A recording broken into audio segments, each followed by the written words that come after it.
All right, everybody. If you made it this far with me, I have to appreciate you. 3 videos in, that's not too easy to do, especially since I released all these in the same night. Okay, so getting right into it. So, as you can see here, I call high volume training the 31 flavors of training. All right. Now, if high intensity was just plain two flavors, vanilla and chocolate, high volume would be everything else. Okay.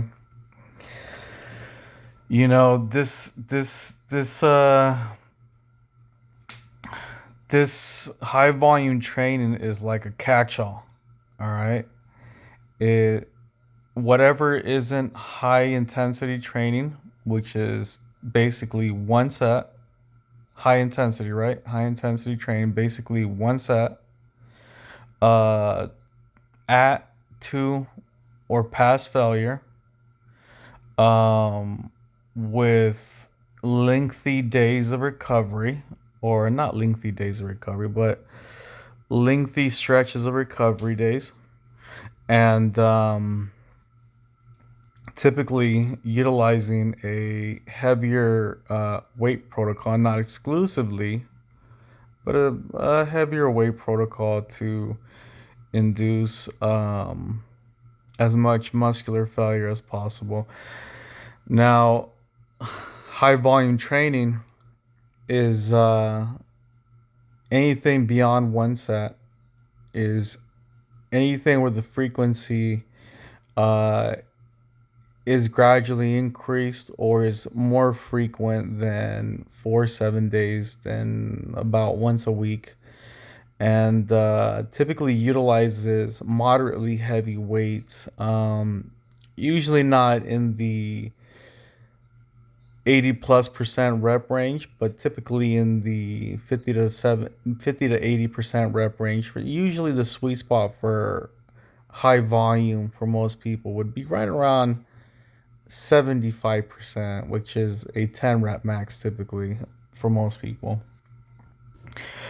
Now, the big thing that I want you to take away from high volume training is that high volume training is a not really anyone can claim fame to it. I have a picture of Arnold Schwarzenegger because Arnold Schwarzenegger is the poster boy for high volume training, but he didn't he didn't come up with it. He's just one very good example of the results that high volume training got him.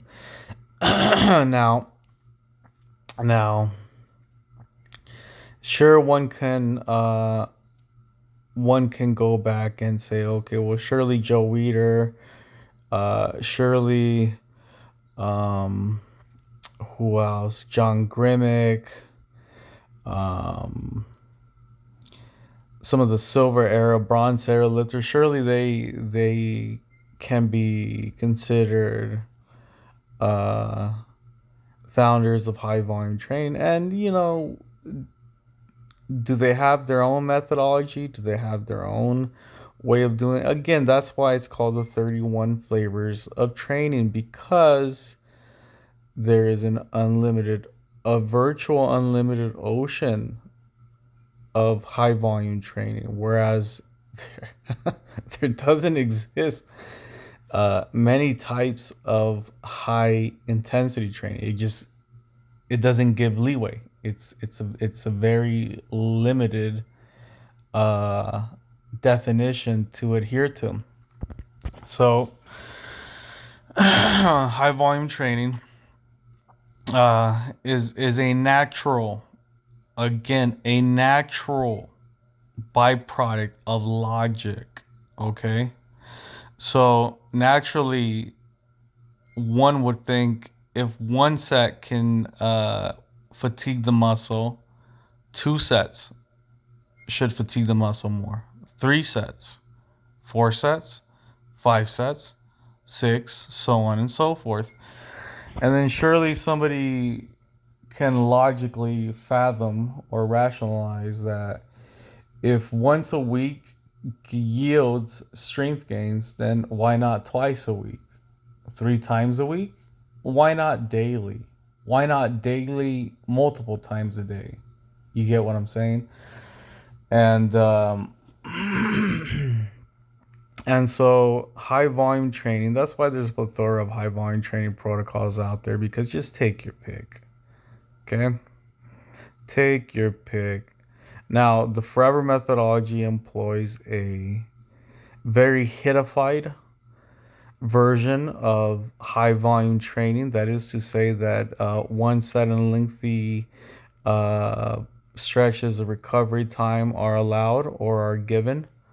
Um, and